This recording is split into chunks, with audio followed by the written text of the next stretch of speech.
Hi everyone, it's Tracy Lewin. And the real Satoshi, and today we are here to teach you about cryptocurrencies. Yes, we're going to actually classify them. And, it's very important because so many people think that cryptocurrencies are cryptocurrencies, but they really are not equal. Cryptos are not equal, and some are, like you say on this notes here, are me toos, meaning they copies of other currencies, and then some have specific uses. And to me personally, these are the ones that have the best case for survival. Because if you're not using something for something specific, why should it exist? Well, yes, and I think at the moment what's happening with a lot of the alternate coins is that people are using that for speculation to make some money and that type of thing. But yes, very interesting to talk about the specific uses. And also some, of course, have got just unique selling points that they're trying to push. That's right, and we'll discuss a bit of those. But amazing, over 800 cryptocurrencies are listed on CoinMarketCap.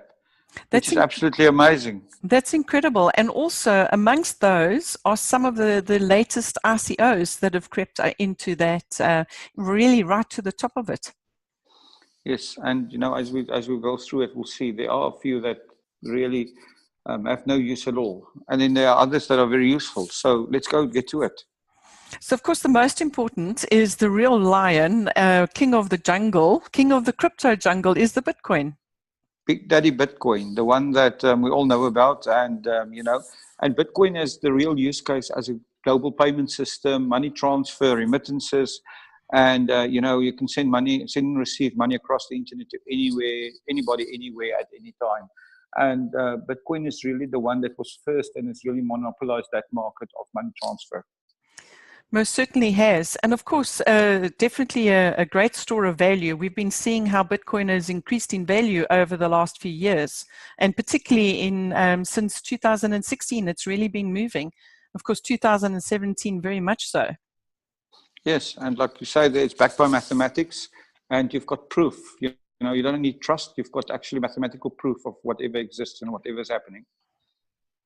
So why Bitcoin? And, at the moment, we're just seeing growing adoption by developers, consumers, merchants, governments.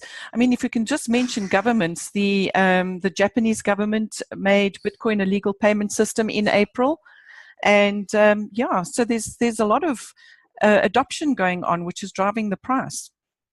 So a lot of adoption driving the price. And of course, by that happening, Bitcoin is a natural hedge against fiat currencies because of the fact that, Bitcoins there's a limited supply of Bitcoin. So we've got a demand that's growing, and it's a supply that's limited in the Bitcoin source code. There can only be 21 million Bitcoins ever created.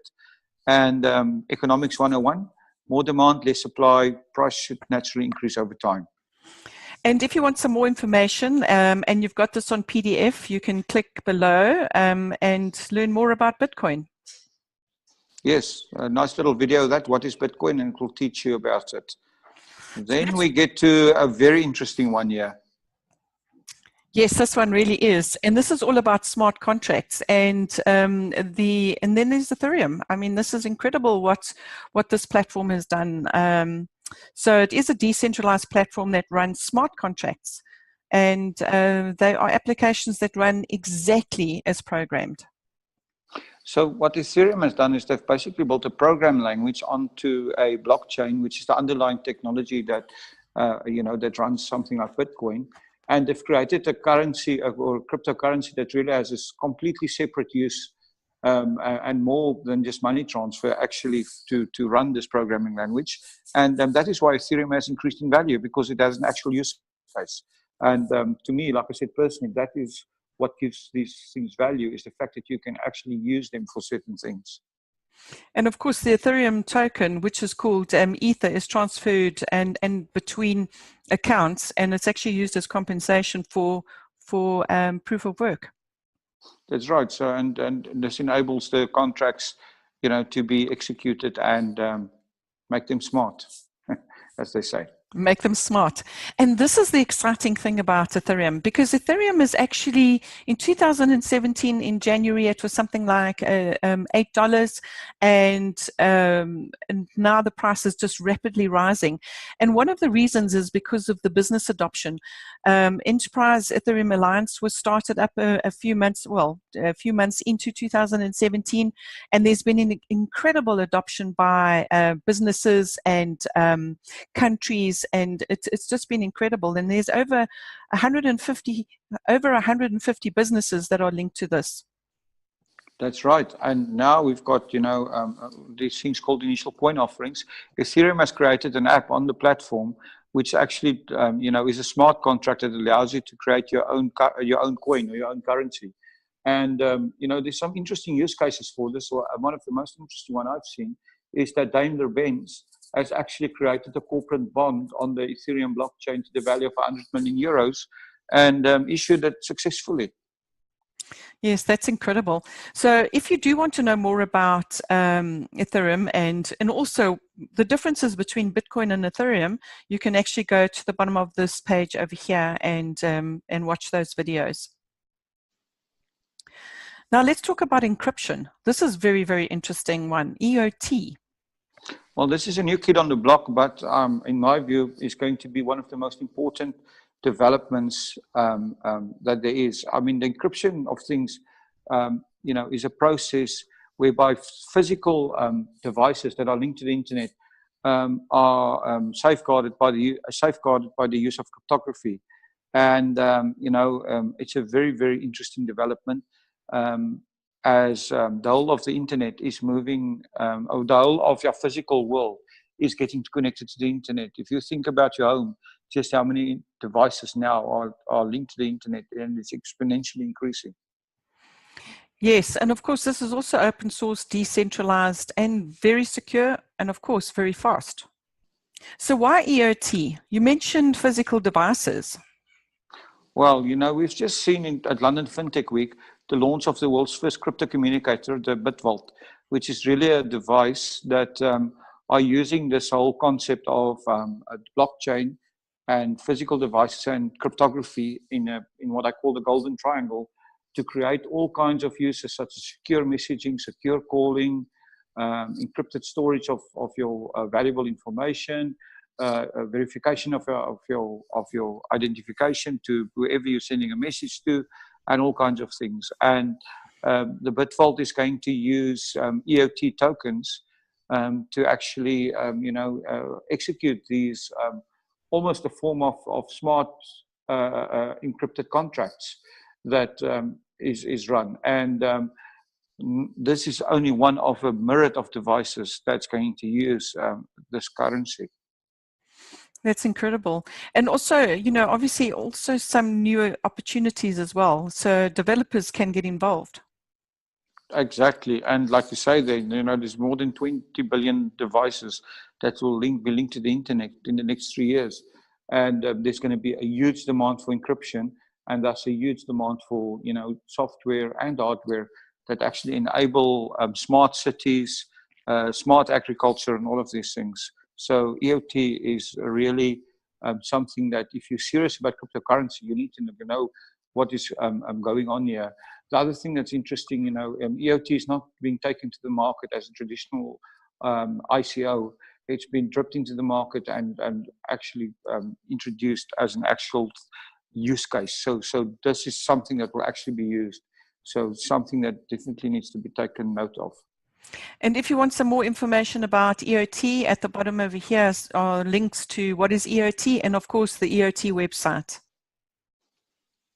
This is another very exciting currency called Ripple. And Ripple actually enables global interbank payments.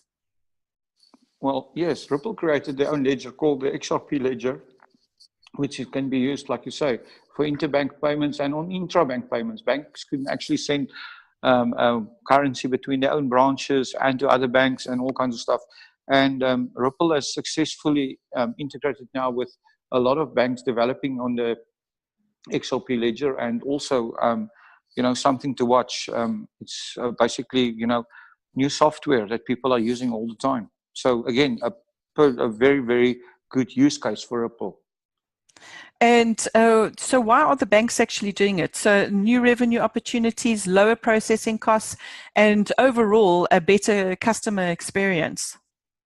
Exactly what the banks want. And that's why a growing number of financial institutions are joining the global Ripple payment network. And if you want some more information, there's the link at the bottom here to Ripple. Yeah, very exciting. And of course, if you're a blogger, why not get paid for it? Yes, this is an interesting one, steam it. You can now, blog till the steam comes out of your ears and earn some money. So basically you're paid as a content creator, and you can also be paid as a content curator, which means you're putting other people's content together on your own blogs. And, a very exciting concept as well. Again, the steamer token has use. This is a use case scenario, and another exciting one to watch. And of course, you can also earn steam by upvoting other people's content. So that's great as well. Yeah, because you're creating basically a blogging social network. So go there, open your Steemit account and start blogging and earn some money. Excellent. And you know what, there are, as we mentioned earlier, there's a lot of other cryptos out there, and there are some with some unique selling points. The currencies we've just discussed actually, have actual use. And in my belief are the currencies that are really going to be the on the frontier and leading the way. These are actually the ones with unique selling propositions are really almost a bit of copycats, and the USP cases are not as strong. But let's go through them anyway. That's just my opinion. So the first one is Dash, and we have seen them dashing in terms of getting the value up. They really have increased over the last while. But what they say they do is instant and private send, and they've also got decentralized governance. And I know at some stage they are looking to a debit card, so they are wanting to turn it into almost like a currency. I think this is to the point. I mean, what they're basically saying, we do what Bitcoin does, we're just doing it faster. And the problem that I have with this is the moment Bitcoin actually manages to upgrade the system and become faster themselves, then the use case for Dash actually starts diminishing. And then there's Monero, which is saying privacy, decentralized, and they say they're scalable. So it's all about privacy, I think the main thing is. Yes, the same thing, maybe a little bit of a unique selling proposition, but not 100%.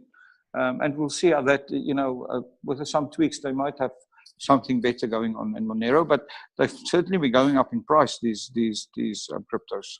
They definitely have been. And so Zcash, I mean, they're all about being anonymous. So they say, behind transaction amounts and parties involved. It's all about that. So, but all these three currencies basically saying is we're all faster and more anonymous than Bitcoin. So, but they're not really like Ethereum and EOT offering something substantially different. But they are interesting nevertheless, just by the way. They certainly are. They certainly are. So what we'd actually like you to do is leave your crypto questions below so that we can answer them. Yeah, but it's really good to know what the different cryptocurrencies are doing, what the use case is. Yes, and we would definitely like to hear from you who you think the winners and losers would be, and the winners and losers. The losers and the users. Let's put it that way. So actually, which cryptos will win and which cryptos will lose? What do you think long term? And if you have any new ones that you want us to discuss, leave us a comment in the comments below. We'd happily look at them and give our opinion. We can't look at everything, but we try to. And of course, we'd like to invite you to join our community. I mean, we're on Facebook, we're on YouTube, we have a blog. We've got apps that you can download. Absolutely. Just come there, like our Facebook page, subscribe to our YouTube channel, and get a free crypto education. And we would, like I said, we would love to hear from you. We absolutely would. So thanks for this, and we'll chat again soon. Ciao, ciao. Cheerio.